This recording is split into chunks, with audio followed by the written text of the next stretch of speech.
Money Miraj एक बार फिर से लेकर के आ रहे हैं बैंड बाराती 7। जी हाँ, जैसा कि आप सभी जानते हैं कि बैंड बाराती 1 से लेकर के मनी मिराज बैंड बाराती 6 तक बना चुके हैं, लेकिन इस बार वही पुराने अंदाज में आ रहे हैं लेकर बैंड बाराती 7।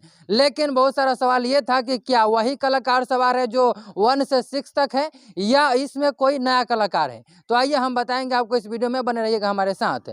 जैसा कि आप सभी जानते हैं कि मनी मिराज का कॉमेडी बहुत ही बेहतरीन होता है, लेकिन अपने कॉमेडी वीडियोज में उन्होंने कुछ अपशब्द का प्रयोग भी करते हैं, लेकिन उनके चाहने वाले काफ़ी ज़्यादा अनेक है और उन्हीं सभी के डिमांड पर एक बार फिर से लेकर के आ रहे हैं बैंड बाराती 7। और ये भी जो है वह बहुत ही अच्छा तैयार किया जा रहा है, पहले से अच्छा आपको इसमें देखने को मिलेगा।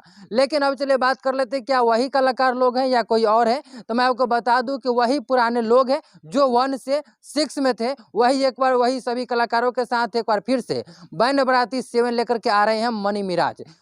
और मनी मिराज का जो बैंड बाराती 7 आ रहा है, इसको भी आप लोग उसी तरह से सपोर्ट कीजिए जैसा कि 1 से 6 आप लोगों ने सपोर्ट किया था। इस 7 को भी आप लोग जो है ये उसी प्रकार से सपोर्ट कीजिए।